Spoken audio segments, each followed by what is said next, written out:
All right, we'll get started here. Welcome to Song Dental Partners Practice Management Webinar. I know the name's pretty long. I need to work on some sort of cool podcast name, but I haven't got there yet. But yeah, we gather up, I think, almost every month. We talk about all things business out of dentistry. I've been bringing really cool people here so that I can provide some good information, and as well as so that I can learn as well. For those of you who don't know me, I'm Dr. Jonathan Song. I practice in LA County and Orange County. I have 3 practices. Have a multiple practice, but I want to kind of grow more like a DSO style, but then still keep the clinical quality to the highest that I can. So like this thing started so that I can kind of learn more from the experts like Brian and Greg and everybody that I'm bringing in here. So thanks for joining, you guys. So today we have Brian Mills from Rome Healthcare Realty, also Greg Marinelli. You got that Italian name right. Good job. Good job. Yeah. From Designwise, who does amazing designs for dental practices. So we'll listen to them in a second here. House rules. I know you guys had a lot of questions. I have a few questions that I'm gonna kind of navigate everybody's through. But if you have any specific question, you can leave it on the chat. We'll try to get to it if we haven't gone through it throughout the presentation. So we'll go from there. Brian, do you want to introduce yourself, and Greg? Yeah, first things first, if you hear some screaming in the background, that's normal. That's my 3 kids. They'll be barging in the door, all hopped up on sugar at any time. So like Greg said, it can't get any worse than my house. If you're driving or doing something else and you want to turn your camera on, feel free, because you're going to hear some screaming, and mostly from my wife at my kids in a minute. But anyway, my name's Brian Mills. I am the founder, owner, president, member of Rome Commercial Realty. We are not practice brokers. We are a team of real estate agents and brokers, and our specialty is representing dentists in their real estate pursuits. So what does that mean? That simply means that we don't represent landlords, sellers, owners. Our fiduciary, which is a fancy word for legal, our legal responsibility starts and stops with our clients who happen to be dentists. So I mentioned that we're not practice brokers, but we help lots of doctors buy practices in the context of real estate. Tons of startups. I've personally done probably over 200 startups. My team has done many more. Greg and I have worked in tandem on, probably 100 of those together. Yeah, so yeah, we love startups, but really we love endeavors that make the most business sense for doctors at the end of the day. So that's what we do. awesome, Brian. You killed that. Good job. Thank you. I was reading it. You're okay. Hi, everybody. I'm Greg Marinelli. I'm the founder and creative director at Designwise, where we create incredible dental spaces geared to produce results. And my background is that I am an interior architect, so I have a master's degree of interior architecture. And right out of college, I got started. It was about 2006, 2007, and the economic stability of our country was doing hot right then, and everyone was building, and I got into the casino and hotel game. And it was really cool. So we were creating massive spaces, and it was all about experience. And I truly believe that every experience in our life leads to something better. And that experience at that first architecture firm had taught me all about what hotels and casinos actually do, and the studies they do, even about the air quality that you're breathing, the scent in the air, the lighting. And so taking all of that and then mixing in the healthcare requirements, that's why we create such cool dental offices, because it has that mixture of the hospitality world and the healthcare environment. So I look forward to really talking with you more about design and where to start and how to start. If you're already started, how do we start working together? All right. Thank you guys for the instruction. Brian, do you have anything like PowerPoint or anything? Or No, we just sir. Okay, cool. I can do the questions, or Greg, you want to just go through your things too? Or do you think we'll Indeed. go over it in the middle? So I have a bunch of presentations that are here ready to go. I thought it'd be great to lead by example. So I have a lot of projects that if you're following designwise.co on our website, which is designwise.co, or on Instagram at designwise.co, you'll see a lot of these images. And actually, I have to thank all of you who followed Designwise on Instagram. After we posted the webinar announcement, I got like a ton of new followers. So thank you so Nice. much. Appreciate that, guys. And so I have some presentations so that we can go through that as well. But I think really, let's just get started about what we do best. I think Brian and I, you'll learn, Brian actually did a podcast and we have really great rapport with each other, just explaining and breaking down the process of what it looks like, whether it's a startup practice or an acquisition. So it really starts with Brian and when he finds the space, and I'll let him talk a little bit about what that looks like. But then how do we take that space, which oftentimes is either a complete blank canvas, or it might be an existing dental practice that just needs a lot of love. We take both scenarios and we make them incredible. Yeah, I would say first, there's just a ton of misnomers and sort of fallacies out there. People, our biggest competitor is not another real estate firm or a creative agency or design firm. It's really just the doctors themselves, not knowing about the process, feeling intimidated because they're not educated about the process. But when you really take a step back and you look at embarking on owning your own practice, the first thing you have to realize is this is the safest thing you can possibly do. And I know it seems super scary, and I'm never cavalier with anybody else's investment or their life decisions, but you have to know that number one, starting a scratch dental practice of any kind has a drum roll. Jonathan, what do you think the success rate is behind a scratch startup in percentages out of 100%? 99%. What are you, crazy? 99%? Come on, man. That's way too high. It's actually 99.6%. Oh, wow. And these are numbers that I'm not making up or pulling out of thin air. These are numbers that are actually documented from the early 1980s by institutional lenders like Bank of America, Wells Fargo, you name it. And these are not institutions that rely on risky investments, right? They're very conservative on how they approach things. So they started lending to dental startups and dental acquisitions in the early 1980s. They had done it before that. They had just never tracked it. And then they started saying, there's something to this. So they started looking at all the data, and that's how they came up with these numbers. And since the 1980s, that number has always rang true. Even in the worst downturns in economy, that number is always hovering at almost 100%. Now, why is that? Because you guys and girls are such great business people? No, you're actually horrible about that business because you just don't have any time in dental school or private practice to learn anything about it. But the first thing that you have to do is understand that healthy fear is okay. If you weren't fearful of this endeavor, you'd probably be insane, and we wouldn't want to work with you for very long. But the journey that you're embarking on is as safe as you can get. I mean, what other industry do you get to go out and create your own business with almost 100% success rate? I mean, if you opened up a restaurant, it's like an 80% failure rate in the first 5 years. It's astronomical. So again, what you're doing is proven. It's tried and true. We do it from a franchise approach. We do the same thing every single time. It's not like we're making it up.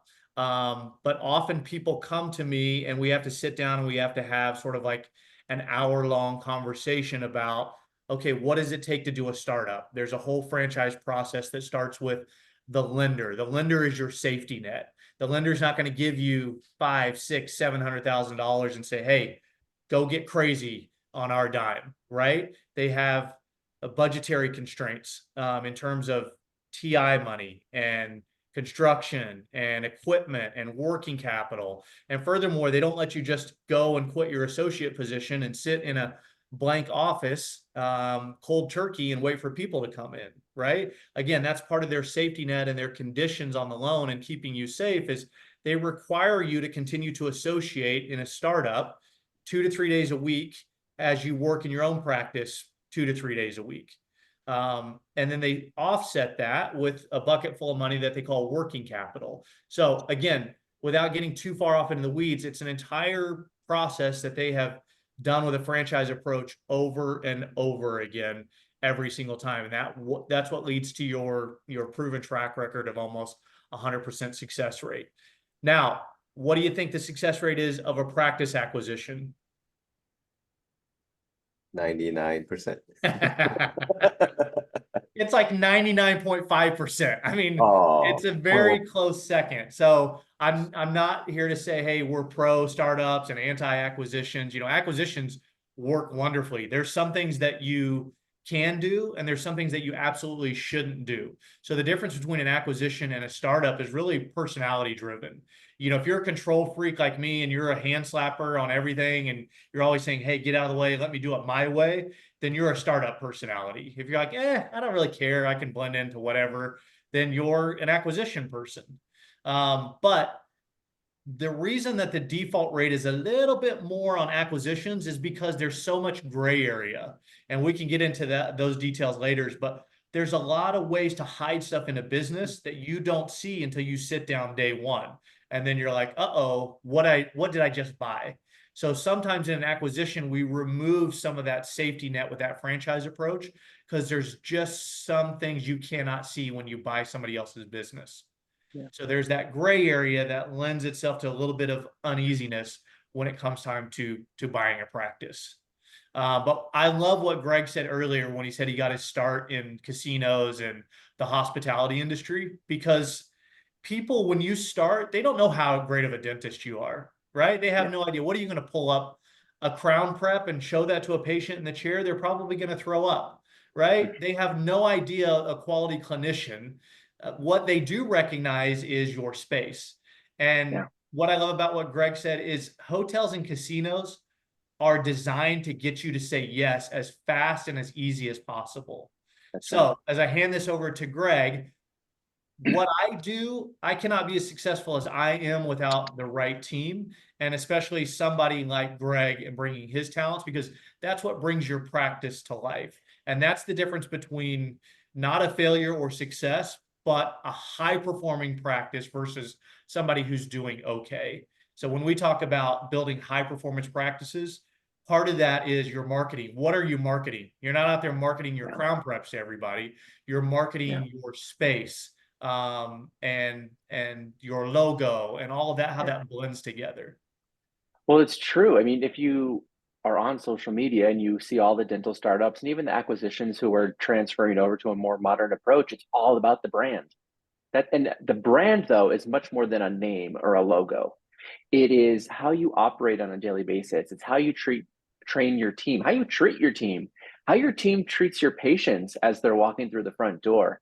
Actually, funny enough, I was getting my hair cut the other day, and my hairstylist knows that I design dental offices, and so she was telling, she's actually Russian. She talks with an amazing Russian accent. She goes, "Gregory, I need a new dentist," and she's like, "My husband was searching for this dental office, and he found a beautiful office in Irvine, and I called them, and they couldn't accept my insurance. However, I'm so upset. This office was gorgeous. It had beautiful furniture. It had beautiful lighting. I love it so much. I'm so upset I can't go there." And she was literally, she's very dramatic.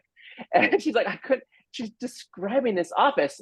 And so I got my phone real quick and I pulled up my phone. I said, "Is this the office you're talking about?" Because she didn't tell me the name. And she looks at me, she's like, "No, you designed that office?" And I said, "Yes, I did." And I immediately filmed a video with her and my client.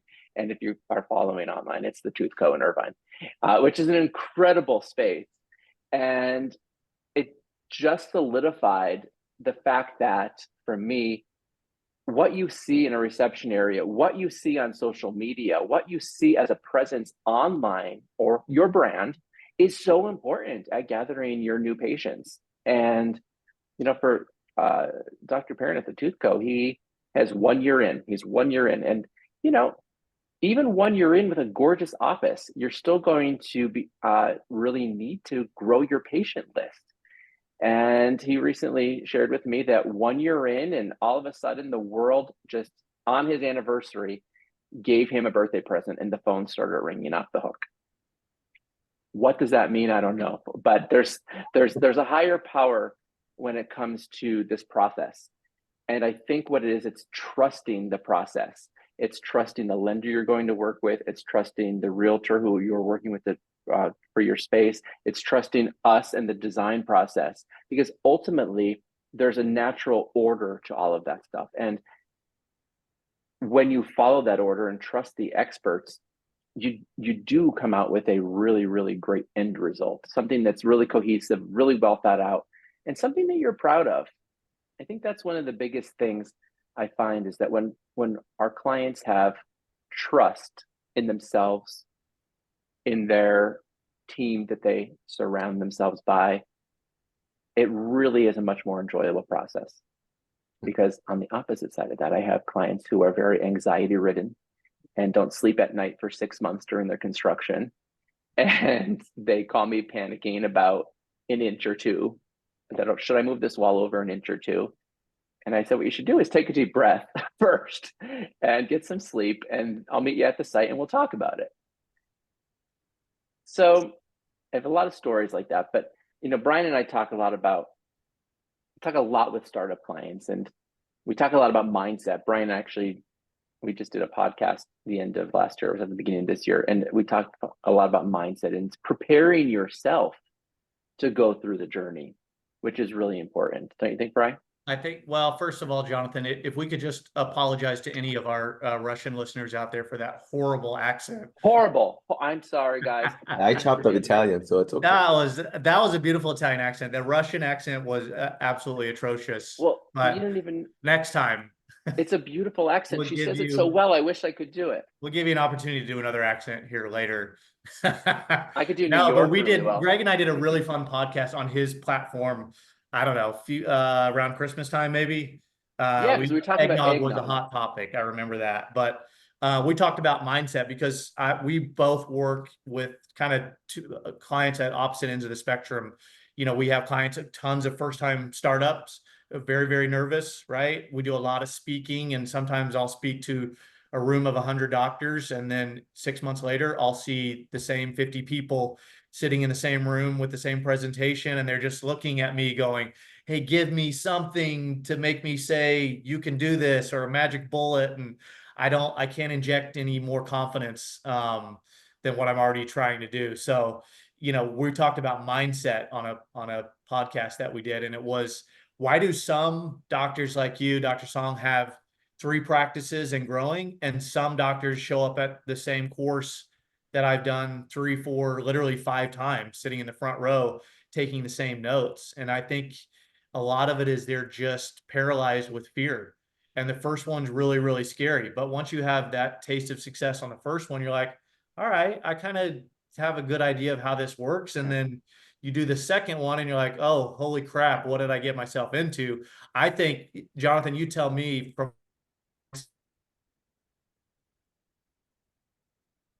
Oh, and his internet's down. Well, I guess might have unplugged it. Well, So I'll yeah, well, I guess we can talk about the mindset in the meantime when he comes back. Oh, did you lose me? Oh, there you there go. you are. You're back. Oh, here I am. Can you hear me? Yeah, we hear you. Oh, where did I leave off? You're Nobody asking was your listening. question. We don't know. We're not. We were talking about mindset and why some doctors never get off the ground, and some doctors have 3, 4, 5, a dozen different practices, right? Yeah. So going from 1 to 2 is super hard. All of a sudden, once they figure out 1 to 2, then it's like, all right, now I know how to repeat this. So now I can go 2 to 3, 3 to 5, and all of a sudden you can scale this. And when I take those clients out and they stand in front of a piece of dirt and they're like, yeah, I'll take that before somebody else does. So it's that mindset, and I think it's confidence on why some people just can never get off the ground, and some people have that a little bit of throw caution to the wind, and they have aspirations of getting to a dozen or more practices. Well, a couple minutes before the call, Jonathan and I were chatting about anxiety. We all know dental anxiety is a real thing with your patients specifically, but also on this end of it as well. Take the patients out of the equation. And all anxiety is really a fear of the unknown. Wouldn't you agree? It's when you don't know what's going to happen, a million different things could happen. They could be positive, they could be negative, they can be somewhere in between. And I'm actually going to do a little screen share in a little while, but I'll show you how when you break something down as a whole into smaller parts and you have an order for that or a sequence, it makes it a lot easier. So when you know what you're doing right now, and you know what you're supposed to be doing next, and you know what's after that. So what Brian and I have done so well is create that roadmap over and over and over again with so many clients. And really though, even though our first time clients are going through it themselves, we have that roadmap and case studies that show, you know what, these guys are onto something. It's working for them. I bet it could work for me too. And even that is a confidence boost is really great right there when you see that person that you went to dental school with, you know, posting on Instagram their new startup practice, and you think, well, if he can do it, of course I can do it. Why not? Yeah, for sure. I would second that. I remember I really wanted to buy an office like pretty soon. But it still took me like 3 years, and I did put a lot of offers. I backed out a lot of offers because I got pretty scared. I'm like, I don't know what I'm getting so into. And then I got to the point where like I'm educating myself so much. I'm like, I'm just kind of overloaded. I'm not really retaining much. I gotta apply now. So and then the only way for me to do that is I gotta make that jump, right? Yeah. So like for me, two offices started at the same time, and I think that's kind of the overkill. And then COVID happened like a year after, so it was just, Oh, man. but you know, I got a little break because that. So, Dr. Song, did you always have the vision of having multiple practices right from the get-go? Or did the two come about at the same time and you're like, these are both really good opportunities? Or was So that the one, vision? so my main one, I that's kind of like what I wanted to do, because I wanted to do like a jump startup. I wanted to flip a practice, and I've been looking at it and I couldn't find the right one. And then one of my friend expanded, so he's like, "If you want to just take over, I'll just, you know, sell my share for free." So I took that over, and then the practice that I wanted came out like the day after I signed the first one. So and I was like, well, maybe I should just get this, because once this jump startup, smaller startup gets in my tax return, I don't know if I'm gonna be able to fund my second one that I really want. So I just did it. Nice. And are you happy you did it? Yeah, I mean, I've learned a lot. I mean, two practice means like problem time is like 10, right? Not like times two. So I'm learning a lot. Yeah. So I mean, not a lot of things kind of scares me much, because I went through a lot of things. Yeah. And it's like, you know, it's like anything, if you haven't done it, it's so natural to be fearful. And then you know, because you don't have any plan, you don't know what to look for. Nobody around you has done it. Like they tell you things, but I'm like, I don't know what that really means. But they seem okay. So you just kind of have to, you know, trust yourself, and you know, you're not gonna die. You know, you're not gonna die like how you're gonna feel at first. You know, that's a good point. And before I forget, I always end my seminars with, what's the worst thing that could happen? Let's say you start a practice, you buy a practice and it fails, right? Yeah. Does that mean you stop being a doctor? You're not a dentist anymore? No, No, I'll just go up for an associate. You know? you lick That's your right. wounds and you Yeah. go and you be a great associate until you rebound and maybe you do it again. But what's worse, trying and failing and rebounding, or never trying at all and always looking behind you going, well, what if, right? A life of regret is one of the most painful things you can ever have, to be at the twilight of your life and your career and look back and say, I could have done it, right? It's like that old high school quarterback always bragging, I could have been somebody, you know, but just never was never able to take that next step forward. So worst thing that's going to happen is you fail, somebody else takes over the practice. You're not bankrupt. The bank steps in, they actually help you find a replacement. It's a pretty seamless transition that very never ever happens. The times that it does happen, honestly, is in the event of drugs, divorce, something catastrophic happens for somebody to fail. But if you're in one of those, you know, small percentages that fails, then again, you lick your wounds and you come back. That's right. Yeah, for sure. So I mean, startup, acquisition. You're doing something that you haven't done before, so it's gonna be scary, and that's normal. You know, even outside of dentistry, I mean, Brian in real estate, myself in design, we have very similar startup models. I mean, we had to take a gamble on ourselves to do this as well. I mean, going out and, you know, Brian and I pretty much started our practices around the same time. He might be a little bit before me, but really just when you have the support of somebody and a support group like this, everyone on this call, and I mean, gather together and have somebody to talk to. That's what's really important. I find that, you know, family might not always understand what you're going through, but your peers do. You know, someone who is in the same industry as you. The Brian doing real estate, me doing design. We have a lot of crossover, although very different. They're very, very similar. So I always learn something every single time I talk to Brian about People real just estate. think you've been doing it longer than me because I look so much younger than you. You really do look young. It's the sunburn. It's the sunburn. Were you at the beach? We know how much you love the No, beach. I just fair Russian skin and go outside and get sunburned immediately. But Jonathan, you want me to talk? You want us to kind of talk about the details of the process a little bit, if anybody's here to. Yeah, I had a lot of questions on like finding real estate to do the startups. Yeah. If you can kind of go through that process, I think that'd be very cool. So the big thing when finding the real estate is really finding the best business opportunity. So we sit down with clients all the time, and if you say, hey, I'll go anywhere, I'll do anything, you know, money is no object, that means you'll never get started. You have to really have a vision. My vision can't be your vision, whether that's, you know, a straight Medi-Cal office, or you want to do a fee-for-service office, or heavy insurance driven. You have to be able to tell me, what do your patients look like in the chair? Until you can figure that out, you're not ready. I would say beyond everything else, don't worry about clinical experience, non-clinical experience, funding. Figure out what kind of dentistry and what kind of patient demographic you like to serve. Once you have that, then we can get started. And based on that, then we go find the best business opportunity. Wherever the best business opportunity is to start your practice, typically based on a demographic competition study, wherever that best business opportunity is, that's where we focus on finding the real estate.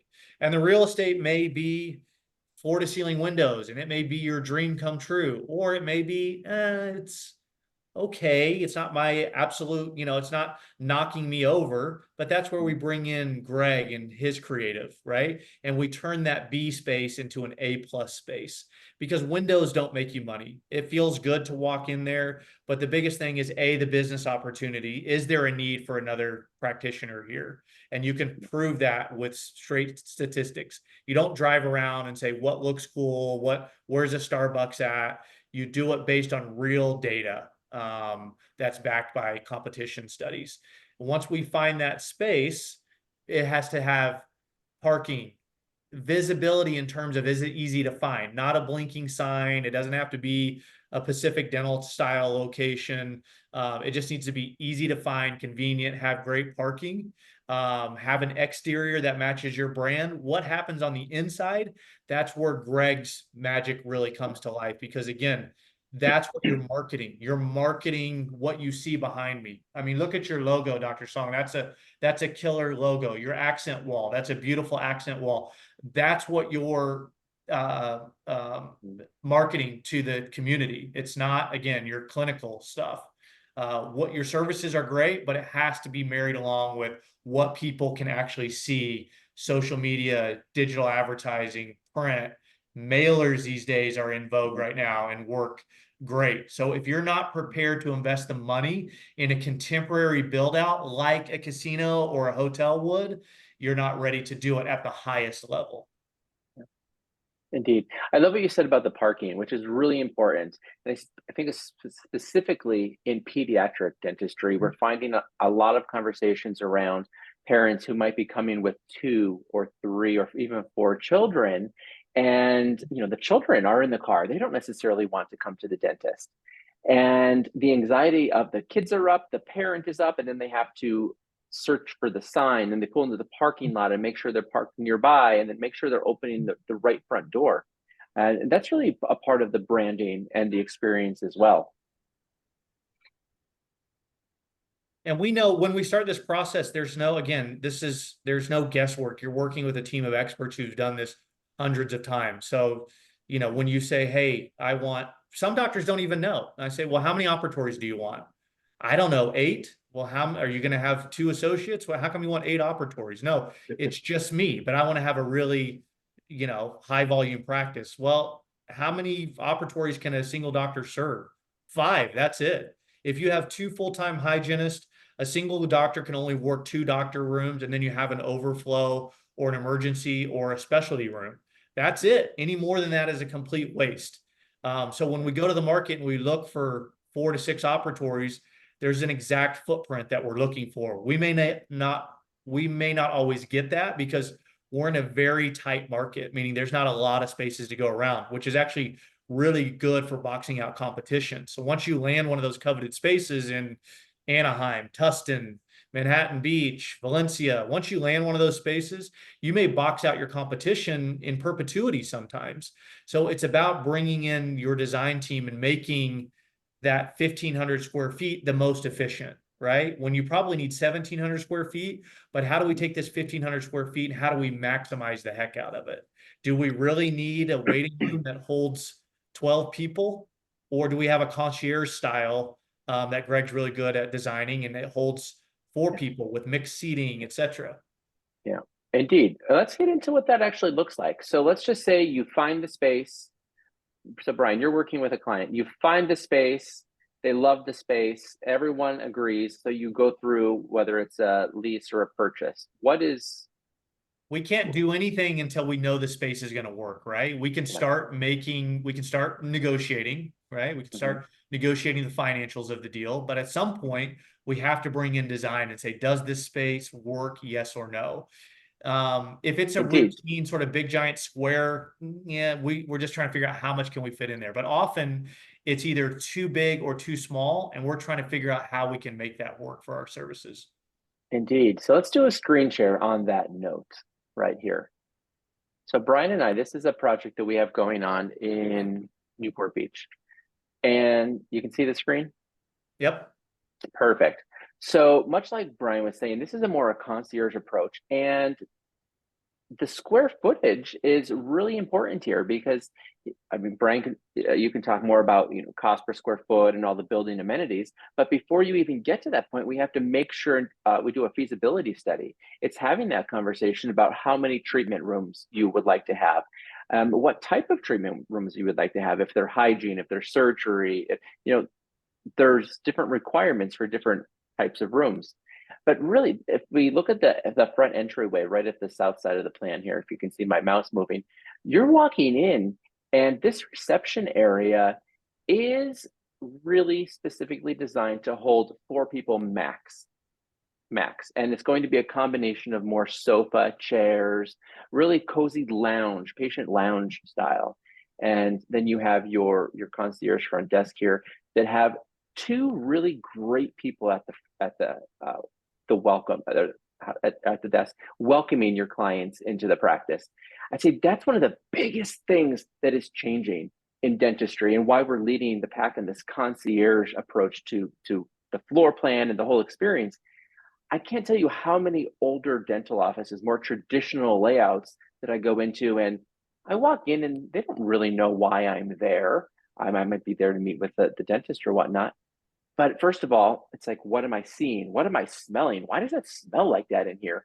And then I'm like, well, why isn't, seriously, but like, why isn't anyone saying hi to me? Like, I just walked through the door. Like, I should be greeted really, really warmly and, be offered a service, and that person should be smiling. The worst case scenario is when they say, oh, doctor will be right with you, have a seat, and I'm sitting there in the old school waiting room, DMV style, with the chairs lined up against the walls, and I can hear the people behind the business desk kind of talking about their personal life or things that a patient should not be hearing sitting in that patient lounge. Have you ever experienced that? So, yes. So, and that's important because that people who have high anxiety about going to the dentist, that's what they're envisioning in their designed eye. So when they say, oh, I have to go to the dentist, it's, oh, I have to go to the dentist and have that experience. Whereas in these new spaces that we're creating, it's like, oh, I get to go to that really great space. It's not even like a dental office, it's like a spa. I can tell you how many times I've heard people say, this isn't a dentist office. Is this really a dental office? Like that is the highest form of a compliment of us, of course, for design, but for our clients who are creating the brand, because that's the future of dentistry. It's that experience of the anti-dental dental office. Anyway, going back to this floor plan, walking through this space, we talked about windows a little bit. If you'll notice, the window line is all around this north side here. So it's how do we get all of that window through the treatment room into the reception area? So this is a glass wall here. Then we have sterile and lab combined over to the right. We have 4 really nice sized treatment rooms. Not all treatment room sizes are created equal, as I mentioned earlier. If it's just going to be hygiene and you don't need a side cabinet, it could be a little bit more narrow. We get into the specifics like where's your delivery? Is your delivery going to be on the chair? Is it going to be rear delivery? Is it on a cart? All of that matters when it comes down to the size of this room. Some other key features, we have a photo nook here, we have an x-ray area, we have a team area, and then we have a mechanical room. But why this plan is so important, and I can show you 100 more. I think I counted, in my 10 years in dental, I did over 1,000 floor plans now. So there's a reason why we have to do what's called a test fit in that world, is we have to make sure all of this fits. Now, I'm showing you the final plan. This is not the final plan for this particular client, but the preliminary, or that test fit, was enough information to know, or for our client to know and proceed with confidence into that lease negotiating, which Brian will then So leave this up, Greg. Leave this up. And what you said is important. This is a test fit. And write this down if you can. This will probably save you 75 grand by itself. You can get this style test fit from any dealer, right? Patterson, Shine, Benco, Burkhardt, if they're still around in California. You can get this 2-dimensional test fit. It may not be unique to you, but it'll be pretty code compliant, etc. It'll have all the dimensions, all that. And most people will think, all right, I'm done. Now I can take this test fit, this 2-dimensional, and I can go give it to a contractor, right? Oh, my favorite part of this process. The contractor is going to look at this and say, oh yeah, I can build that. It's $160 a square foot. And then a couple months down the road, you're in bed with this contractor and you start getting plans ready to submit. And then you start picking out your finishes and your fixtures and your flooring. And the contractor says, well, wait a second. I didn't know you wanted a nice office. That just went from $160 to $260 an office, because now you've got, solid wood doors, and you've got 3-form walls, and you've got luxury vinyl tile flooring, and you don't have acoustical ceilings all throughout. You have a hard lid ceiling, and you've got wall sconces, and the contractor intentionally underbid that with a C- office, and then you want to come in and design an A+ office, and now you're months and months gone, and it's too late to right that ship. And now you're trying to crowbar this into something that doesn't make any sense, and the contractor's got you because it's too late to switch. So free is free, and it's an okay start. But I don't know, Greg, if you have a finished floor plan, but what you need to do is you need to pay for, always, and I know you don't want to, you need to pay for a finished floor plan. A finished floor plan is one that shows you everything down to the toilet handles, what everything is made out of. So not only is Greg an interior architect, but he also has an interior design team that will walk you through all of your fixtures and finishes. So when you go to bid that to contractors, you can bid that out to as many contractors as you want. If you want to bid that out to the cheapest contractor in town, you have a safety net to protect you from this dirty word called change orders. We've probably all seen that somewhere, heard about it. A change order is when something wasn't on the contract or spec'd out by the contractor, and they said, Well, that's not what I spec'd out. It's a change order. I'm gonna have to charge you extra. And if Yeah. you've done this properly with Greg and his team, that's when he comes in like the white knight and says, no, no, no. We have all the handles spec'd out. We have all the laminate spec'd out. It's in the contract. This is exactly what everything was bid for to the dollar amount. Now, will there ever be some minor changes? Absolutely, it's construction. But if a Yeah. contractor ever comes in and says, well, I didn't know that you wanted a hard lid ceiling in the reception, we can say it's right on the plan. You signed off on it, and there's no wiggle room there. So Thank you. pay to own your own design like a professional would, and don't take a freebie design. This is not a knock on my wonderful friends in distribution. My dearest friends work at Patterson, Shine, etc. But that free design is only meant to take you so far. It's not fair to you, your contractor, or even the distributor rep to say, hey, let's base our office on this, because it only leads to upset feelings at the end of it. That's right. You guys want to see what it looks like to go from this through the design process?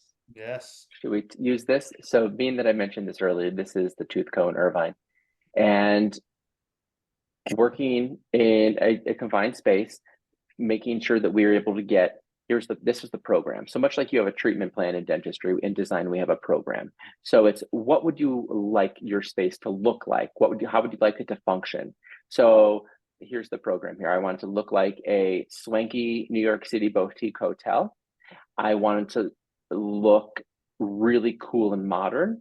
I want it to be different than anything that's ever existed. And then on the dental side of it, it is functionality. It's, I'm going to use a very specific chair. So in this instance, it was A-deck chairs. And I'm going to have this type of equipment in my sterilization area, in my lab, all that. So we go through the program and we lay this out specifically. Now, this is a really neat case study because there's a lot of things that we did very differently on this floor plan. So if you can see my mouse, you can see my mouse moving, right? Yeah. Mhm. Okay. So think of this. Who owns a Tesla? I feel like every dentist like graduates college with a Tesla. There you go. Thank you, Serena. But think of when you go to buy that Tesla and you go to the showroom. What is that experience like? You walk in, you're seeing the highlights of what it's like to be a Tesla owner or a future Tesla owner. Are you seeing their business area? Are you seeing the people on the phones? Are you seeing the sales team? It's actually not salesy at all. Like you can walk out of there and they don't even get your number, which is really, really cool. So if you think of this whole north side of this plan, like the Tesla dealership, that when you walk in, it's not salesy, but the space itself is going to sell you on the treatment. So you're walking in to a patient lounge, a more concierge check-in. I'm a really big believer in energy, and even the words have an energy. I've really got away from even using the word business desk or, oh my gosh, the worst, waiting room. That word waiting room, what does that infer? That you're going to be sitting there waiting like everyone thinks they're at the dentist. So what does it sound like just to say, oh, I have a patient lounge instead of a waiting room? Doesn't that have a cooler feel to it? So walking through, go through the patient lounge, go into the patient lounge, you're greeted by one person sitting at the concierge check-in desk. And then really, you might ask, well, where's all the business happen? That is actually around the corner. It's in a separate room right here. So you can see we have 2 or 3 people in this room. And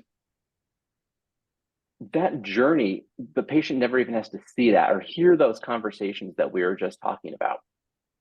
So then as we journey through this space, the ultimate goal is to get into the consultation room. But even that term is a little archaic. So we switched that up to patient experience room. So that's down here. So just think from point A to point Z here, we're going on an experience. So you're walking in, you're telling a story to your patient. You're walking in, there's VIP wall photos. We did something really different here and we brought the lab to the front of the house. Most labs are always in the back and they're dirty and no one ever sees them. The patient doesn't know what goes on in there, but they're walking past this glass encased lab with all this cool tech. So right off the bat, they're thinking this doctor is really upbeat. And then we're going past a records room. So you have your piano in there, your imaging, your photography studio. And then all of a sudden you're in this patient experience room where even there, instead of sitting in more of that, again, I'm going to use a car dealership across the table, like at a car dealership, you're actually, I'll show you some final pictures here, but you're sitting in a spa chair and it's really comfy, cozy. And while you're sitting in that spa chair, there's a pre-recorded video by the doctor and by the team that plays on a TV that's on this wall right here. So you're sitting down, instead of just sitting there being anxious, you're listening to the story about what you're about to experience. And that's, again, it's an anxiety reducing technique. Everything they need to know, they've seen, and it was really nice. So we paid really close attention to all the design details here. And then, which is really unique and different, that private office, which doctors, you know, you're typically in the back, you want to sneak in and out the back door. This is a very, very different situation where the private office is right here. And the reason for that is the patient knows they're walking in through this door. The doctor sneaking through the records room into his private office and coming through a secondary door here. So that experience right there is just different because the client knows they didn't come through that door. What I love about this is, I mean, this space is, look, it's 5 feet 5 inches by 9 feet 5 inches. It's a tiny little office, but they don't know what's beyond that door. They can think the office is huge beyond that. So this whole front end is geared for that experience. So that first time patient never sat in a dental chair, never saw a dental chair, and just had top of the line first class service. You were able to get pictures, take x-rays, talk about the patient treatment or their treatment plan, excuse me. And they never even had to walk through that door into the clinical space. So without going into too much detail, then we go into the clinical space, which is gorgeous, which I'll show you a little bit more in advance. But what I always laugh at, and I'd love to hear it every single time, is when a client comes to us and they say, oh, I have a floor plan, my design is done. And I smile and I say, well, congratulations, you have a floor plan, and it's either really great or really horrible. I don't say that at that point, but it's like, congrats, and you're just getting started. This is the first step. Your floor plan is the first step. Think of it like building a house. When you build a house, you always have to start with the foundation, right? And then you have to go up and up and up, and you build the walls, you build the roof, and then you secure it all. Well, every conversation you're going to have in this journey, whether it's real estate, whether it's design, and then onto your equipment, onto your IT, onto with your contractor, they're always going to ask for a floor plan. So that's why it's really, really important for this floor plan to be really great right from the, well, not from the start. We have to start somewhere. That could be a little messy, but we have to get to that final result before you start sharing, before you're calling that contractor up and showing them the plan. And as you know, speak towards what Brian was saying, because the contractor really, if they're going to price out a plan just by looking at this, they don't know the answers. They really don't. So I know I'm talking a lot, but this is the first step. Think of the floor plan like you're cutting the space in half and looking down. And the next part of this is the cutting the space in half and looking up. So it's really important. This is called the reflected ceiling plan. So the ceiling plan tells the story of what type of ceiling it is, what's the height of that ceiling, what type of lights that you have, how many lights do you have. So for instance, walking through the ceiling or into this reception room, the ceiling here that is white, that is all drywall or what's considered hard lid. And then you see all these little dots here. These are the little lights that are really unique to this space. And then you see this line right here. And I'm calling this out because we'll look at it in a moment in real life. We're calling this line out. So we kind of pulled the ceiling away from that vertical line. And then these little dashed lines in the architectural world represent hidden LED lights. So then wherever you see these boxes or these squares, that's what's called acoustic ceiling tile. So we'll get into that in a little bit too. So this is that second part. So consider once you have this, you have a little bit more information to share with that contractor, share with the team. But really though, you're still really getting started because now we don't know what the space is going to look like. We don't know any of the materials. We don't know the floor, the walls, the wall features, the furniture, the accent lights, the cabinets, the countertops, the mirrors, the bathroom fixtures, the toilet, tile. There's so many questions to answer. The other really nice thing about and there's a big ROI on this about having a competent design team, is where do you get the most bang for your buck, right? You may show pictures of offices or home kitchens to your contractor and say, this is what I like. And the Yeah. contractor's just going to say, yeah, oh, of course, we can put Carrara marble all over the place, and hardwoods on the ceiling, and you name it. But you have no idea what that cost, right? And so Greg is not only a great interior architect, but he's also healthcare and dental specific, and he can say, that flooring is not appropriate. You drop a $1,500 electric handpiece on that and you're toast. It's going to break immediately. Or this is where you get the most bang for your buck. Like this ceiling plan. Do we do a hardwood ceiling throughout? Do we do an acoustical ceiling? Where do you get the biggest bang for your buck? How much do those things cost? And where should you invest your money? And Greg would be the first to say, putting money in that, it's just not worth it. We could focus and put our money here, and you'll get a much bigger return for your investment.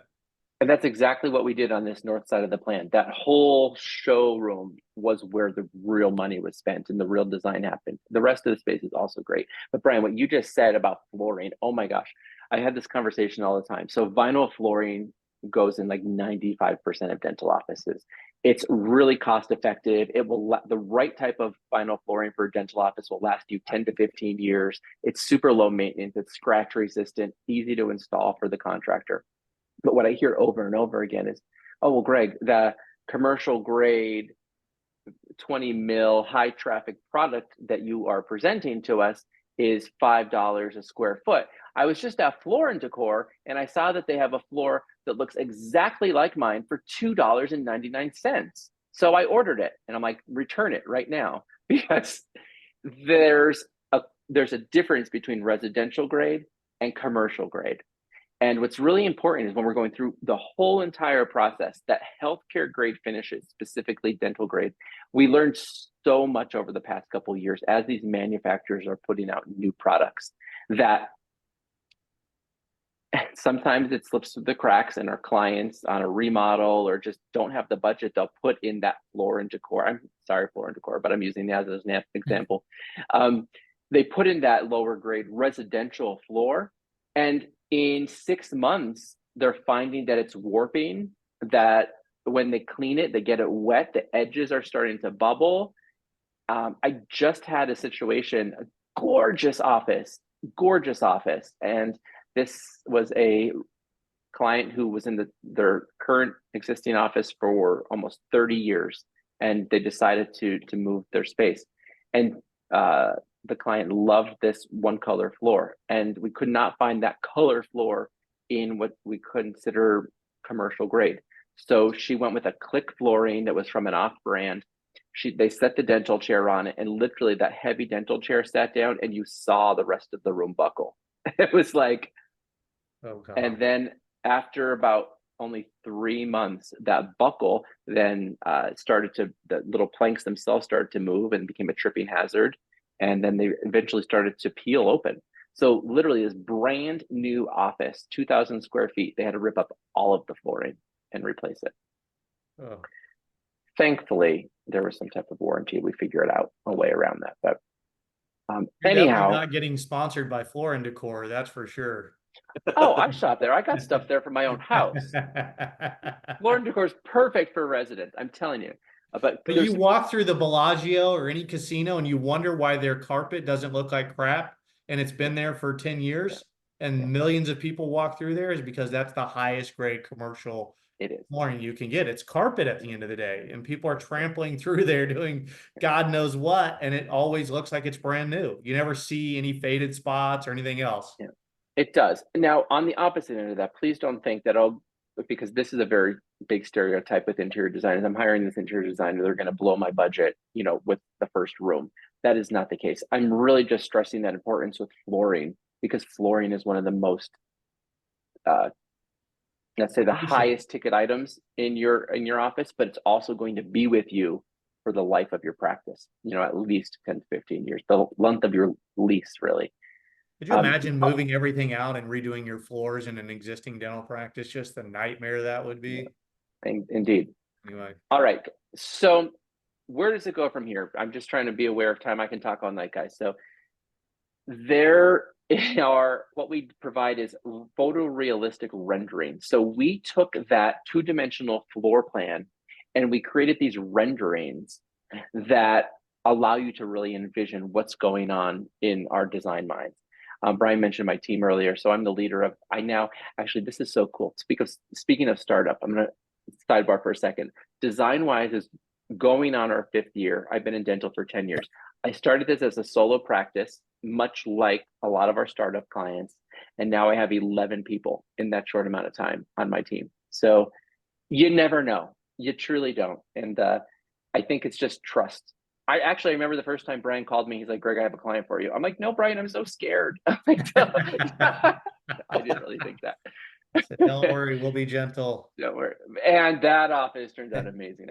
Anyhow, where I was going with that is that it doesn't always have to be, or how do I say, whatever your vision is, it's not always the highest. And this happens to be a really cool office that I'm showing, but This there is are also strategies. amazing though, because you get to storybook your own practice, right? I mean, Yeah. dentists, great clinicians, are control freaks. They really love to control the process. There is no more better outlet for control than getting to walk through. I mean, you get to see the decor on the shelves. You get to see the lighting. You get to see the plants, artwork. I mean, you get to see everything before you pull the trigger on it. And I mean, we're actually putting, Greg, don't let me speak too much for you, but for the most part, you're putting in like that sconce, that mirror, that's pretty damn close to what you're going to get. It may not be exact, but it's going to be 99% of what that looks like. So when you're storybooking your office, you get to actually see what the finished product's going to be before you stamp your final approval on there. That's amazing. So you guys just saw the renderings. This is the actual finished product. So this is a program called Matterport. So the space was scanned in 3D. So you can see how realistic the renderings are to the final product. And here we go. We're going to go into the reception area. We'll just do a real quick walkthrough. I'll show you over into the. Is that the office or the renderings? This is the office. So here's the final product, right? But is that real pictures or is that the rendering? It's a real picture, real life. And Wow. I'll go back to the rendering itself. Yeah. So here's that same exact view in a rendering. So Okay. rendering. So you can see the difference. We have a lot of books on the bookshelf here. Yeah. That's really the only difference. It's like exactly the same. Wow. Yeah.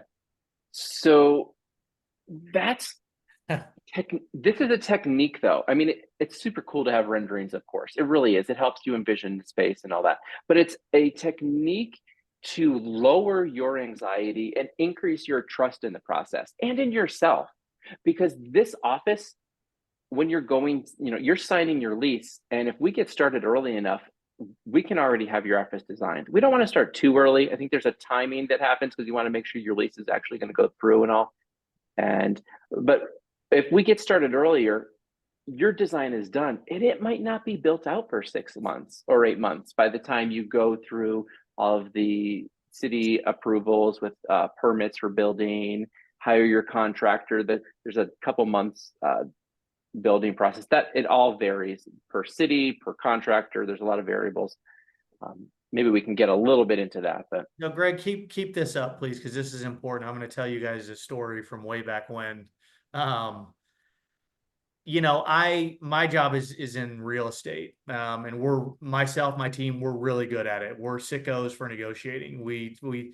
It's sort of a sport to us. We can negotiate, I would say, better than anybody. I truly believe that. We fight for every single dollar of yours as if it were our own. But this is what makes you successful. I can negotiate for the landlord to pay for this entire build out. I can negotiate a year's worth of free rent. There's a lot of things that I can do that may wow you, but you cannot perform at the highest level without something to show. But look at this picture. This is beautiful. Some of you may say, that's not my taste.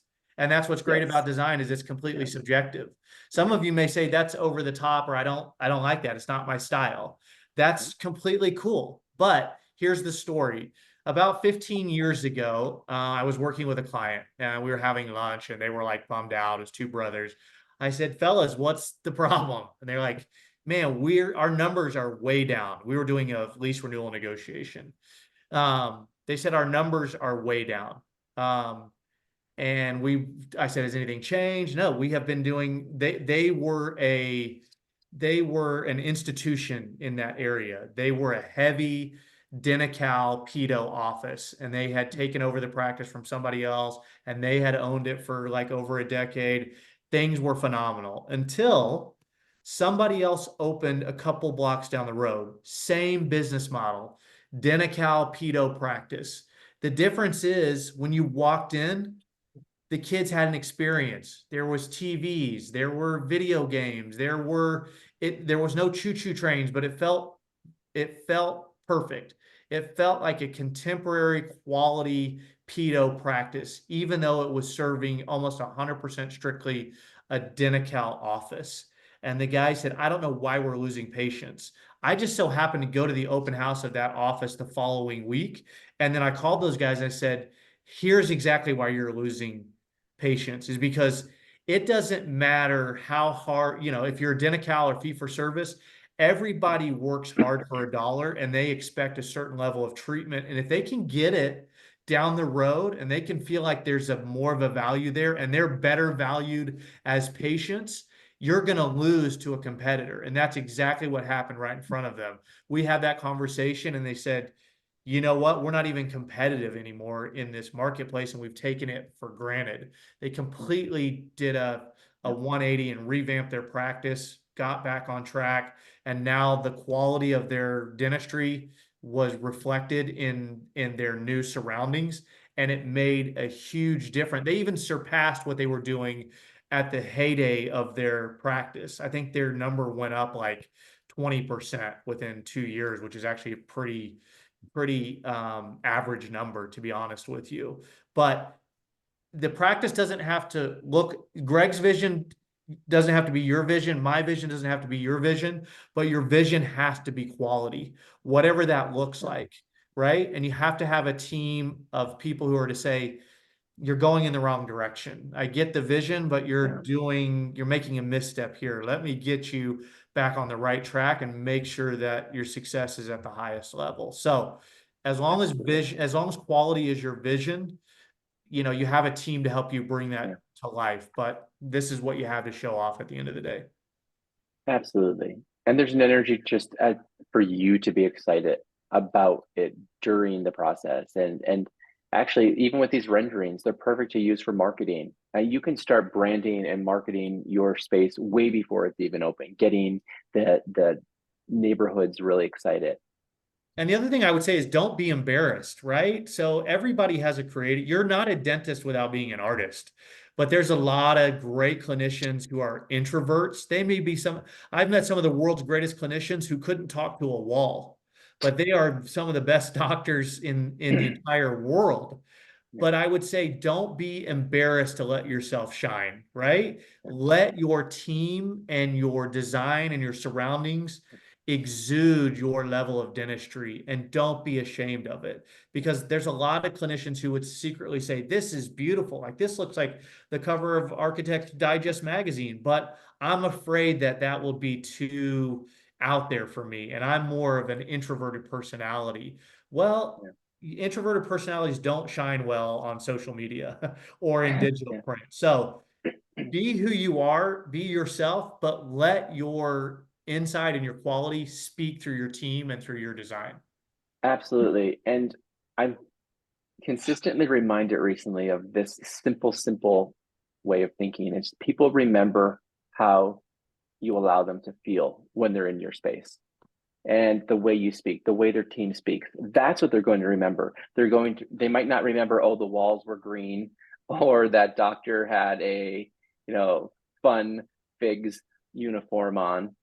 But they are going to know about themselves. I guess we're kind of selfish in a way. I remember how I feel being in your space and being with your team and being under your care. And if I feel really great, that's why I'm going to return back to the space.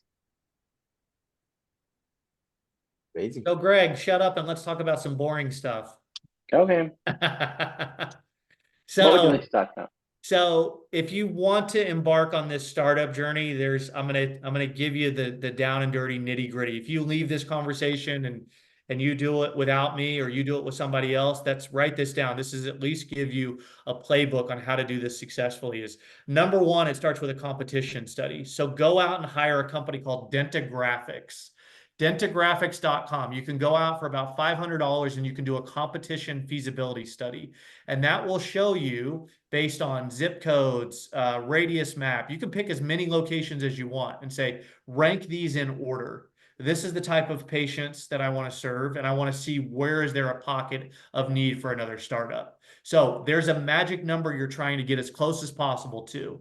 Anybody know what that is? It's a patient to provider number. There's a gold standard. It's one doctor for every 2,000 patients in the GP space. So if you can get as close as possible to one doctor for 2,000 patients, that is a prime target for a startup. Sometimes you go out to certain parts of Inland Empire and you could get one per 4,000. You may not be able to find real estate out there, but if you can get adjacent to that, that may be a home run. You may say, hey, I want to work in the Triangle of Beverly Hills and be a cosmetic dentist. Okay, well, how are you going to stand out from everybody else? There's ways that you can do it. We're helping a young lady open in Newport Beach with a purely cosmetic practice, and she's going to crush it, I can tell you, because she has a vision, she has a strategy, and she's going to see it through all the way to the end. But don't think that you can just throw a rock and be successful out there. You have to back it up with numbers so that you know who you're competing with and how you're going to compete with them. Once you satisfy that, then we can take you to the market and we can start this process of actually finding a space. Believe it or not, there's a type of space for every type of patient demographic, whether you're doing fee-for-service, insurance-driven, PPO, HMO, Denti-Cal. Whether it's a medical office building or a retail building, there is a match with real estate for every type of patient demographic out there. And that will help you further narrow that down. Now we move into, okay, is this a solo practice? Is this a 2-doctor practice, right? Then we start talking about design. That's where Greg comes in. He starts working on test fit all the way to a final floor plan with fixtures, finishes, etc. My job is to protect you in your negotiations, both financial and legal. Sometimes we can take a $700,000 loan and we can scale it down to $300,000 because of the negotiations that we do. You may not need $700,000. You may not need 500. You may need 300, or you may take all 700 based on the negotiations we do and decide to go buy a CEREC and a cone beam or outfit all 5 operatories. Speaking of operatories, you typically don't outfit all 4 to 6 operatories in the beginning. You start with 2. Keep your overhead down, mean and lean, and then you outfit the remaining as you proceed forward. So the build out process, finding a space could take anywhere from 1 day to 2 years, depending on your criteria. It's going to take as long as it's going to take. And people often say, well, I want to get started. Do you know the average amount of time people look for a practice to buy? Hold up some fingers, Serena. How many years do you think it is? 2 years. It takes people 2 years to find a practice to buy. Guess how long it takes to build an office from scratch? 9 months. So you have to think about how long is this total process. If I'm going to look for a practice to buy, how long am I going to keep looking and looking and looking for something out there that I simply cannot find? Whereas in 9 months, you could be up and running with your dream practice that you designed yourself.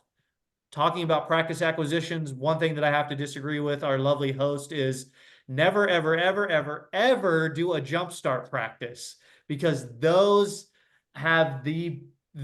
are weighted against you. Now, not to say that you can't do it and be very successful, but just know that if you're a spreadsheet person, jump starts have the highest default rate. And the reason for that is I'm not talking about a jump start like Dr. Song did. He bought a second location from somebody, and that's way different. That's somebody who had a successful first practice and said, I'll just duplicate myself. And then they said, wait a second, it's way harder to clone myself than I ever thought it would be. I'm talking about a practice where somebody has worked there as an owner operator for 30 years and then decides to sell it for $150,000. What the hell has gone wrong in 30 years that you're selling your baby for $150,000? Something has gone awry there. And you have to be very, very careful of that. If the story is, I've been playing golf 3 days a week or vacationing 3 days a week, that's different. But if the practice has a bad reputation, it's like a restaurant that everybody's gotten food poisoning at multiple times. It's almost impossible to change around that negative brand reputation. You'd be much easier to go off and buy a real cash flowing practice or do a startup from scratch and create your own brand. So if you want to buy a practice, go out and buy a practice for $500,000, $600,000, $700,000, maybe a little bit less, not too much more probably as your first startup, with room for improvement, right? You know, maybe they're not doing any endo, maybe they're not placing any implants, maybe it's just a strictly drill and fill practice that you can improve upon a little bit by adding additional services. But please don't go out and buy a practice for $150,000 and think that you have the magic touch to turn that around, because I'm telling you, you may do it, but you're playing with fire. So buyer beware, be very, very careful. The biggest advice I can give you for buying a practice is do your homework. Have a team. Have a CPA that knows how to do what's called forensic accounting. Forensic accounting is making sure that the production numbers match up with the tax returns and the bank accounts. So the number that you're producing, where is that going? You should be able to easily follow that paper trail and show you where the money is going. And don't give me a laundry list of add backs and say, well, I'm paying my wife this and this is going here and we're writing off this.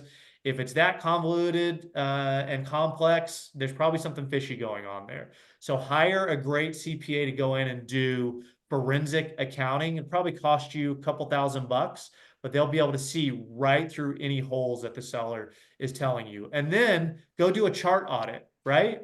If the production of the practice has been going like this for the last 3 years, somebody has wisely told that doctor, go in and do as much production as you possibly can and eviscerate those charts, because you want to get the most money you can for the practice. When you look through the charts, you're like, there's no more dentistry left in here. This doctor has done everything in here. Or the patients are aging out with the doctor. The doctor's 70 and the patients are 80. So you have to have a very detailed look. Do not listen to a practice broker who says somebody else is in line and they're going to take it. Let them have it. Let them have it, right? You should be paying no more than 70 to 80% of last 3 years average on collections for a practice. If somebody tells you to pay 90 or 100%, punch that person right in the face and then leave immediately, because you're putting yourself in jeopardy. So 70 to, on the very high end for a great practice, 80% of the average of the last 3 years of collections, no more than that whatsoever, and make sure it has room for technology. If it doesn't have a cone beam, that's fine. But if there's no spot to put a cone beam, walk away. If there's no spot to put a scanner or a milling chamber, walk away, because you can't practice dentistry now or in the next 10 years without those items. And that's some of the biggest hurdles. Is doctors 30 years ago never would have thought they'd be using CBCTs, and they never would have thought that CAD CAM would be taught in schools and a function. CEREC is now the new gold foil. We can't get away without it. So if you don't have a spot for a full scan and a milling chamber in the future, or CBCT, that is not a practice that you can buy, because you're going to be obsolete in about 30 minutes.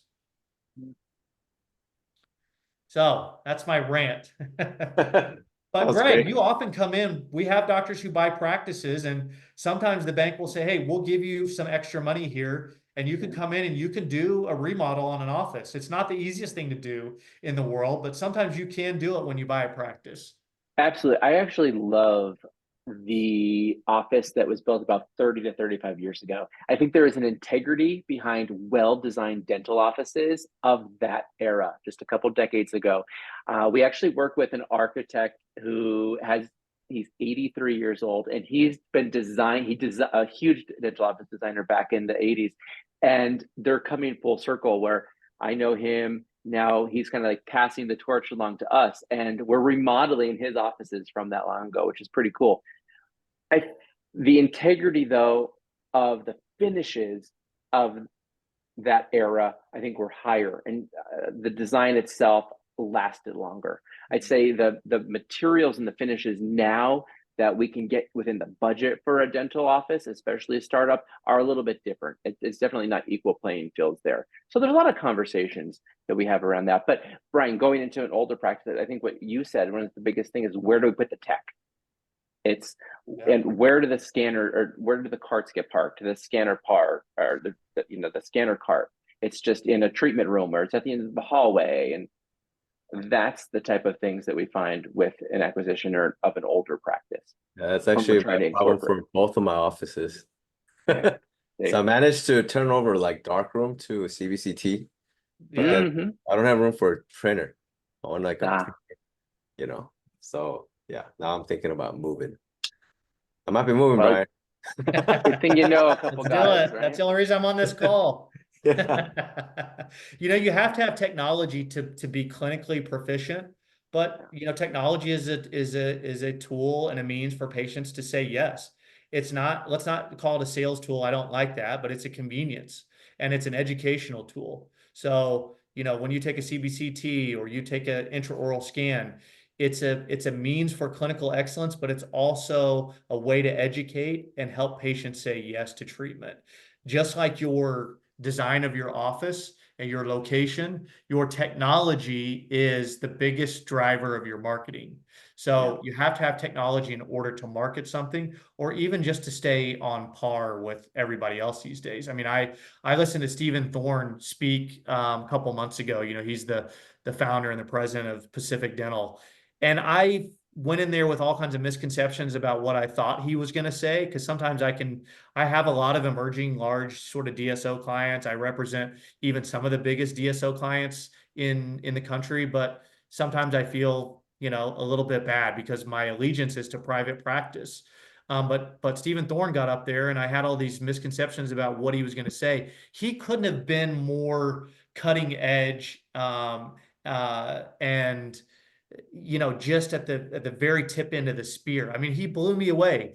He was talking about, practice acquisitions versus startups. And, he said, I would never buy a practice. He said, if you need immediate cash flow, that's one thing. He goes, but the return on investment, he goes, it's easy. If you just look at 2 years down the road, he said, the return on investment for doing a de novo startup is like tenfold over acquiring even the best practice, which blew me away that he said something like that. But he was just talking about the look and the feel and the quality and being a total health provider, and now how they're morphing into like primary care and oral health and how it relates to your body and super cutting edge stuff.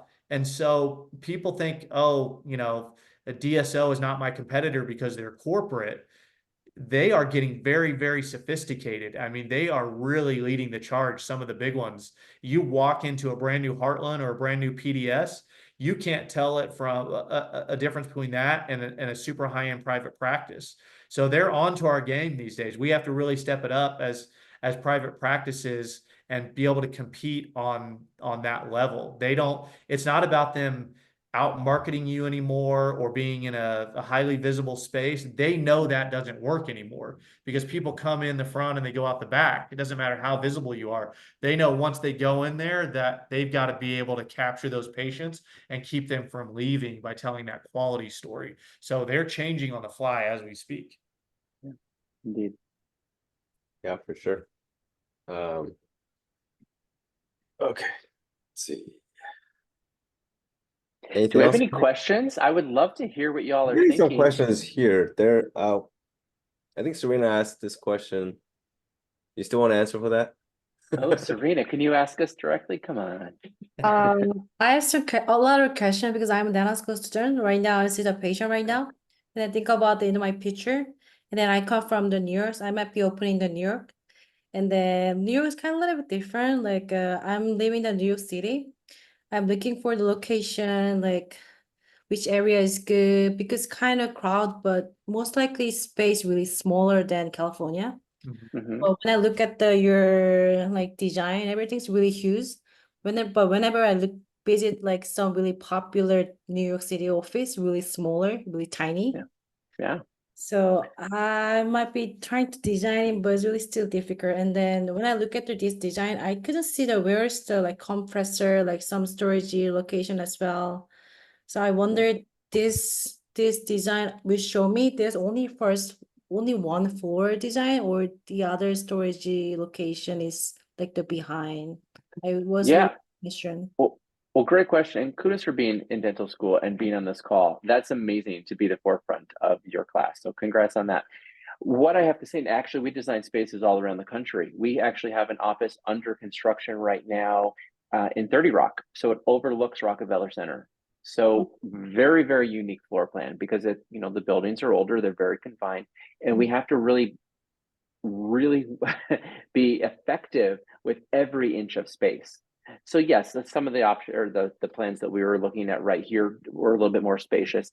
But when it comes to the exact space that you find, that's what makes us so unique, because we have conversation. We talk about what you would like your practice to look like and how it would function, and then we customize it. And you don't have to do any of the thinking. We'll do the thinking for you, and then we'll explain it, and then you can definitely be part of the journey. And we'd love feedback. I think it's super important, and knowing like where you want the vision for your practice to be in 10 or 15 years. Does that help to answer that question? Yeah, I heard that like the planning for like 9 months enough for to starting the like open the office, but I wonder, I'm planning like after I grading, I'm going to New York and then probably 1 year residency. I'm trying to opening office like within 2 or 3 years. I'm thinking like which timeline is good for to looking for the space, to find the CPA, like any other really group team to opening the my office. But I wonder how long it's taking like get the approval from the government, federal, like city, like opening the office, get some permit. I looking for when I open some space, I need to have a permit approval from the city. How long usually taking to get the approval? So that's a really big question, and I'm happy to have another call and explain it to you guys. Actually, in the chat, I think I'll put a link there that you can all copy that link. And if you're interested in talking more about this process, feel free to schedule a vision call with us. And it varies. It varies per city. It varies per your timeline. If you're on a really quick timeline, we've got to keep things moving forward, we can go very fast. We finally are under construction on a project here in Southern California in Hermosa Beach that I looked at the date that we finalized the design, and it was last July. So that was 10 months it took to go through the city to get all the permits approved and back and forth with them. And so that's a drastic scenario. But there are other cities that are really, on top of things, and it might be like a 6 to 8 week permit approval process. Okay. Karina, what we try to do typically to cover all our bases is we just leave a blanket permitting period, right? And typically landlords are understanding of that. So we'll say we want 5 months for physical construction after receipt of construction permits. And that's open-ended. It's going to take as long as it's going to take. Now, we may put some timelines on that to say, the tenant's got to present their floor plan within 30 days. The tenant has to submit to the city their final floor plan within 90 days. So these are reasonable timeline expectations, but we'll leave the permitting process open-ended because we don't know how long Manhattan versus the Bronx is going to take, right? Yeah. I will say Greg and I have mutual clients in New York, and I think that sort of shoebox mentality is more of a New York mentality, because actually New York prices, even in Manhattan, are cheaper than many of the areas of Southern California.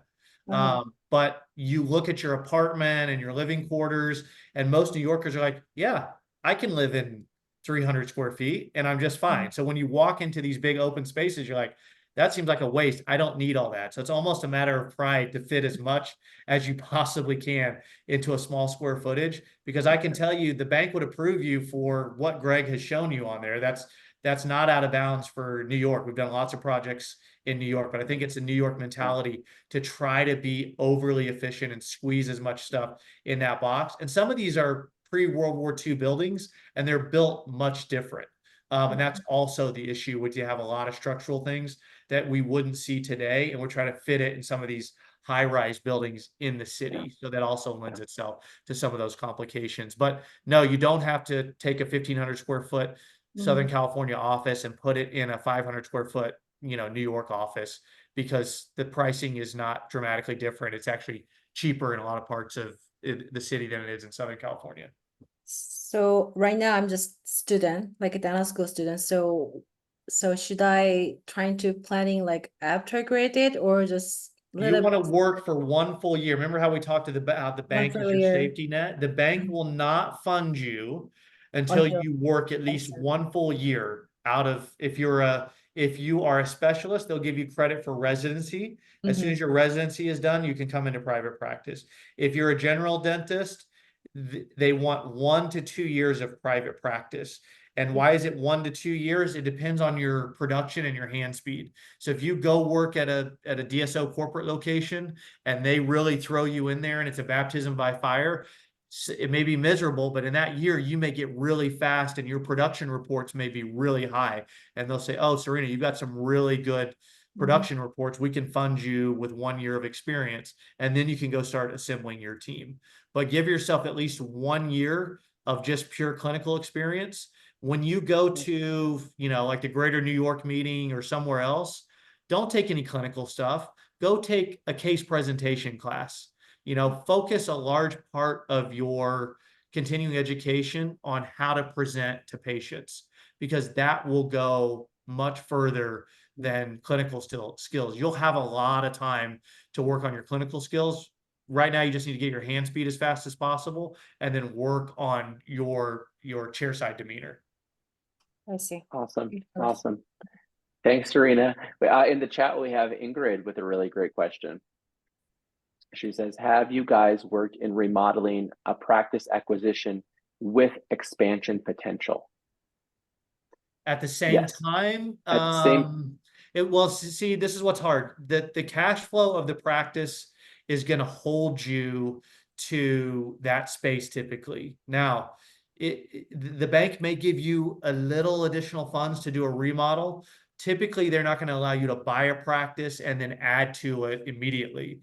So the path is you usually buy a practice, you have to cash flow it for 2 to 3 years, and then the bank would say, "Okay, we'll give you funds now based on your history of production to go do a remodel or an expansion." But it can be very hard, honestly, to get money to buy a practice and do a remodel all together. So that would be a lender question. You have to make sure, if your intent is to buy something and do a remodel, that you check with your lender first. I have another question by Alejandro Salcido. What is an average 1,200 square footage office lease cost per month? Oh, that's a loaded question. It that is depends a on loaded where you are, Alejandro. If you have a city, I'll tell you, but I would say, and I don't know where you're located at, but if you're in California, in Southern California, it's going to be somewhere between $2 a square foot to, I'm doing a deal in the Beverly Hills Triangle right now, it's $8 a square foot. Long Beach, is it a medical office building or retail? Retail. So if there's an anchor tenant like a grocery store or a Target or something like that, if it's in like Bixby Knolls or around the traffic circle, you're going to be looking at somewhere between probably $350 to, believe it or not, $450 a square foot base rent, and then your triple net charges are going to be anywhere from 30 cents to $1.50 based on how new the center is or when it was bought and sold.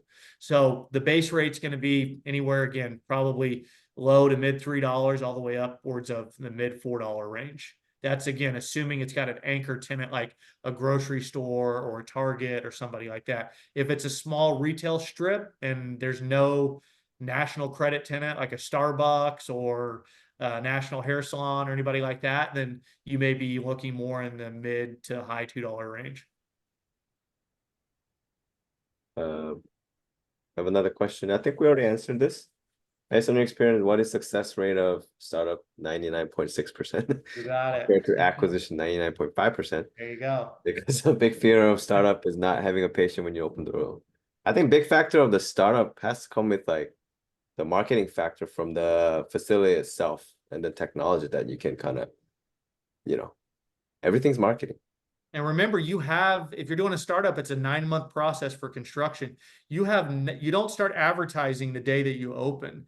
you start advertising just like these ice cream and churro places. They show pictures of the build out and coming soon and all the pictures. And by the time they open, they have a line around the block, right? For their new ice cream place or their new pizza restaurant or whatever else it may be. So a dental practice is a business at the end of the day. So you have to market it like a business.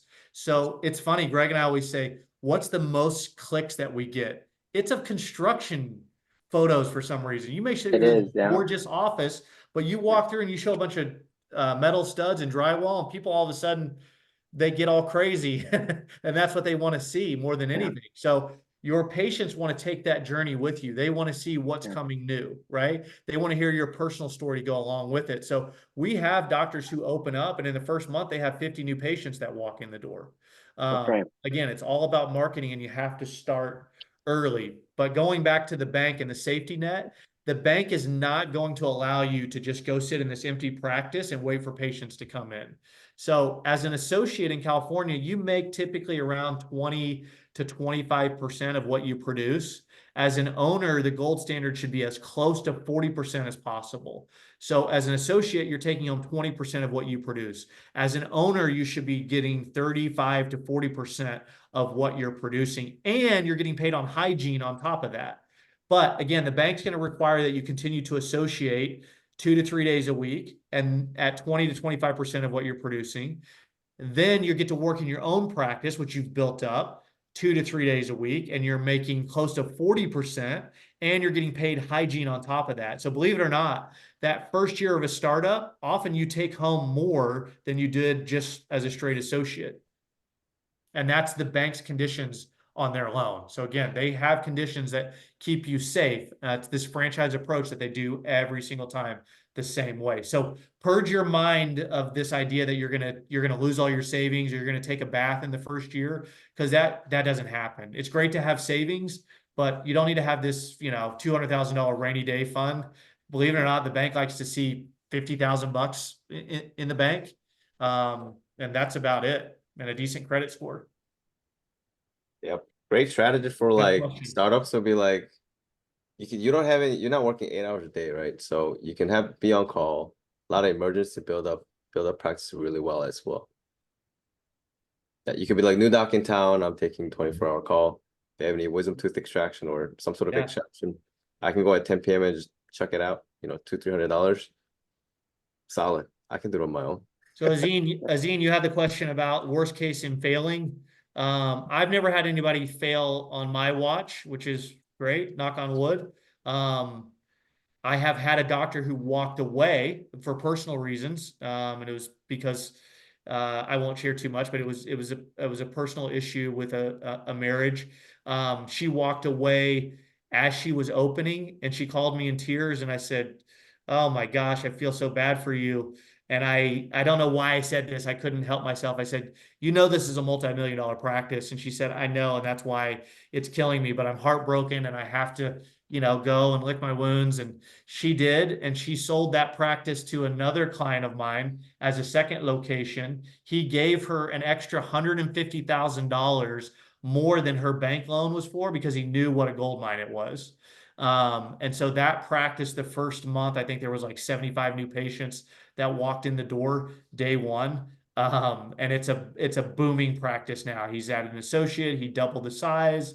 She came back to me less than 2 years later, and now she has 3 practices. And I couldn't smile more ear to ear. She's an absolute rock star. Her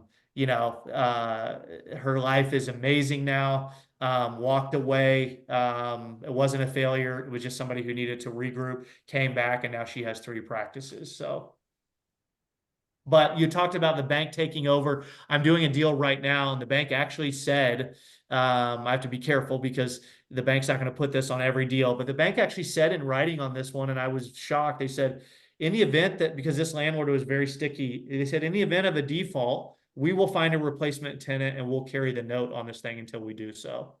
I was shocked how confident they were to put that in writing. Now, you're probably not going to get that, but that did happen to me in my career as of recent, and that's how confident the bank was.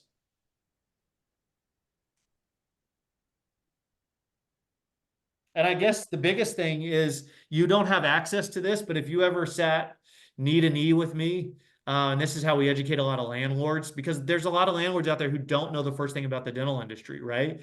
They look at you the same way they look at physicians. And if you're a landlord in a medical building, you may see, you know, if you have 100 suites, you may have 5 empty former physician suites, but you don't have any empty dental suites. And I always tell them, have your listing broker pull up a list of all the dental practices available on the market right now. And I say, I guarantee you, there's not one dental practice that you can find that was built in the last 30 years that's available on the market right now. If you happen to find one, it's probably old, not ADA compliant. Somebody moved and it just wasn't worth doing a remodel on. But you're not going to go find me 1, 2, 5 built out dental locations that are modern and turnkey. And that's how you know how safe the industry is, because if you couldn't find a job, that would be very telling of the dental industry. If you could go find 10 modern dental spaces, that would be very telling of the dental industry. They just don't exist. That's right.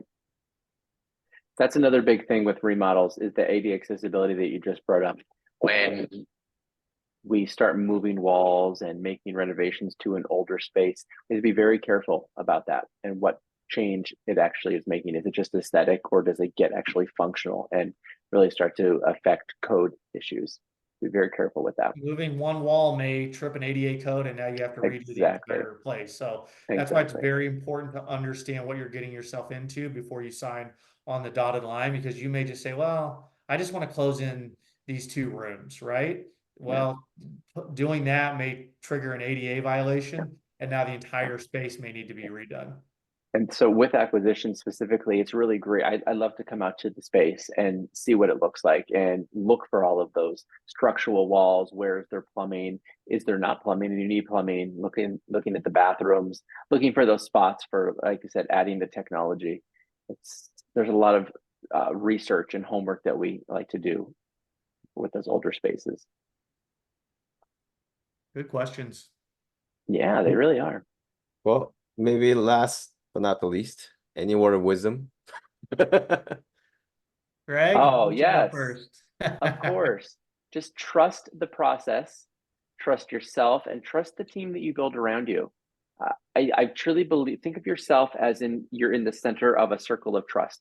You're in the center. You have a question about real estate, you know that you can call Brian. You have a question about design, you know you can call me.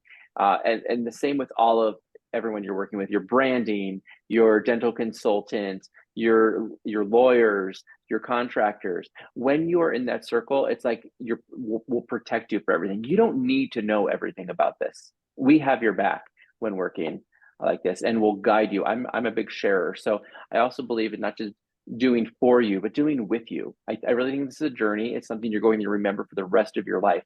And when you have that circle of trust around you, it's just a more enjoyable process.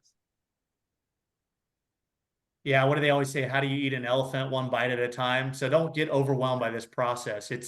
We always tell you it's baby steps. I'll introduce you to an attorney when the time is right. We'll bring in Greg when the time is right. We don't want you to feel like you have to manage, 50 spinning plates at one time. Little by little, baby steps. When the time is right, we'll bring in that person. And the cool thing is you focus on that person at that time and only that person. So you take this off in chunks and you do it sort of very myopically in that you're focusing on one partner at a time until you get all the way to the finish line. Are you going to freak out at some point? Absolutely. Remember that I told you, you're going to freak out. Reach out, call somebody, say, I'm freaking out. So Azine, you asked about the savings real quick. Yeah, the bank typically wants to see about $50,000 in savings. Don't go have fun. Don't go buy a Lamborghini. Don't have too much bottle service at the club. There's plenty of time for that later. Be pretty conservative in how you spend and how you shop. Do not use American Express because the bank does not like to see American Express. It reports your entire balance as your minimum payment, and the bank doesn't care if you have credit card bills. They want to see what the minimum payment is. So American Express reports your $10,000 balance as a $10,000 minimum monthly due. So if you have $10,000 in a Visa card, it's going to show you as $500 minimum monthly payment. So they're looking at the cash flow. But yeah, you need to have savings. It's more of a character issue. If you're flossing a new AMG Mercedes and you have $5,000 in the bank, the lender's going to say, we have a character issue. You're not a saver. So show them that you can save and be responsible. And that's really why they're looking at your savings more than anything. My words of wisdom would be, you know what? Be confident in yourself. Understand that this is a process that people have led the way before you thousands and times over. But have a vision. Do some soul searching, whatever that means. Praying, meditating, have a glass of wine, talk to your spouse. If you can't tell me your vision, if you can't tell Greg your vision, if you can't tell your best friend your vision, you're not ready yet. So when you can exude confidence with your vision call, then you're ready to take that next step. Have a vision and then have confidence. You have a team to support you. We can help you. We haven't had anybody fail yet. We have some really high performers out there. That's right. Thank you guys all for your time. It's truly appreciated. This is really great. Thanks, Dr. Sung. Yeah, we're gonna wrap up here. Thank you, Greg and Brian, for coming on today. I'll have this recording after be verified by you guys. I'm gonna post it up on YouTube. If anybody wants to rewatch it, you can. I'll also put your contact info. So anybody has any questions about startups or real estate or dental interior designs, make sure to reach out to them. Next month, we're gonna have, I'm not sure who we're gonna have. I'm trying to work on maybe dental consultant. But once that kind of gets settled in, then I'll send you guys an email or post it up on social so we can go from there. But yeah, thank you everybody for coming today, and then I'll see you guys next month. You should have Greg and I again. We have way more to say and a lot of accents to try out. Yeah. We'll bring it back. Oh, that would be really nice. Thank you so much for you guys. Dr. Song, thank you. All right, Appreciate thank you. Hey guys. Bye. Bye, Greg.